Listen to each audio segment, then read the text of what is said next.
It was just an ordinary Friday night. My name is Elena. We had gone to that popular bar downtown to blow off the week's stress with my two closest girlfriends. We were all in our early 30s and felt we deserved a little freedom. The hours had long since passed midnight. As I left the bar, I had the hum of loud music in my ears and that lightheadedness from a fair amount of alcohol in my stomach. We were cheerful. We had laughed a lot and had a great time. After saying goodbye to my friends, I unlocked my Ford Explorer and got behind the wheel. Where I lived was a bit far from the center. I had to use the route where the city lights ended and the forest road began. Everything was normal at first. I had cracked the window a bit, letting the cool night air hit my face. I was humming songs. Although my attention was slightly scattered due to the alcohol, I was an experienced driver and knew the road by heart. Just as I left the last lights of the city behind, a light appeared in my rearview mirror. It was a normal car headlight. It was always a bit of a relief not to be alone on deserted roads. However, I soon noticed that this vehicle had matched its speed to mine and was dangerously closing the distance between us. My cheerful feeling was replaced by an instant sense of unease. "Okay, Elena, don't panic," I muttered. "Maybe they're just going the same way." But at that moment, the vehicle behind me flashed its high beams for the first time. A short, piercing flash. I wondered what was going on. Maybe he was angry. Maybe I was going too slow. I increased my speed a bit, but he sped up too. He flashed them again. This time it was longer and more insistent. Now this was harassment. Being under the influence of alcohol multiplied my fear. My body began to fill with adrenaline. I was gripping the steering wheel tight. Stopping on this deserted road, opening the window to talk, or standing up to him would be suicide. I floored it with all my might. My goal was to open the distance and somehow lose him, but that vehicle wouldn't let go, following me like a shadow. My speed had reached 80 mph. My heart was pounding against my chest. Suddenly, the vehicle behind stopped flashing its lights and started following at a steady distance. Then, that red-orange turn signal came on.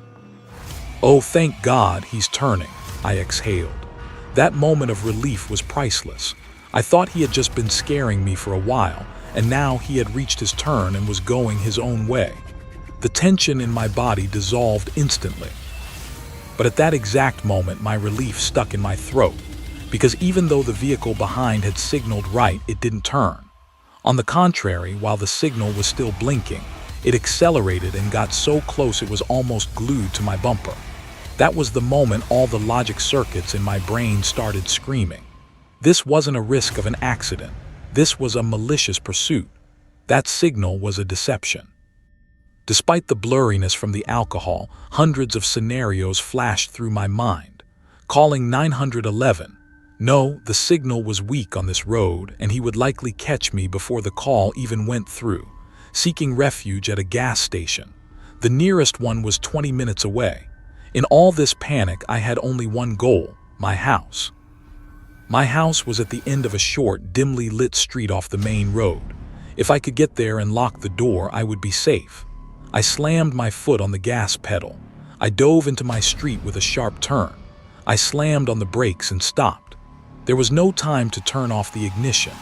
I left the keys in the car, and without even bothering to lock the door, I bolted from the car and ran toward the entrance of my house. The moment I reached the doorstep, a voice came from behind me. It was the voice of my pursuer, high-pitched, authoritative, and urgent. "Lock your door and call 911 right now." I froze in shock. Instead of trying to stop or catch me, the man was telling me to call the police and lock my door. While my logic tried to reject this voice, I instinctively threw myself inside. I turned the lock twice and with trembling hands picked up the phone and called the police.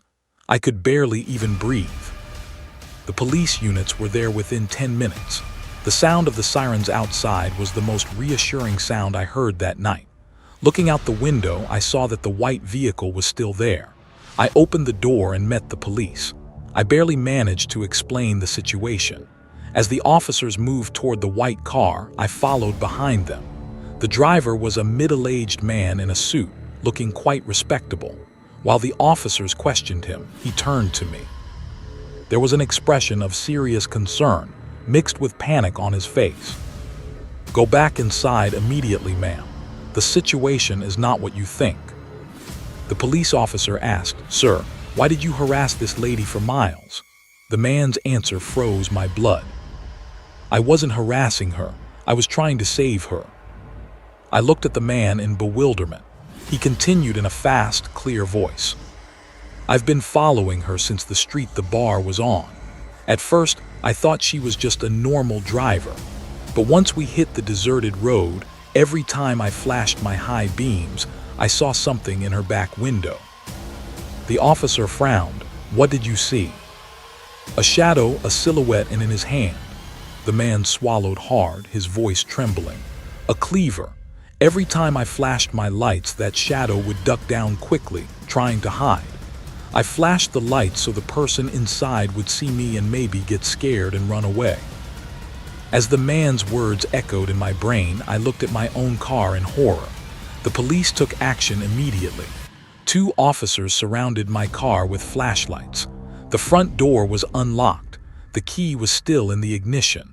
One of the officers slowly tried to open the back door. The moment the rear door was opened, a dark figure lunged out. It was so fast I couldn't quite make out what it was.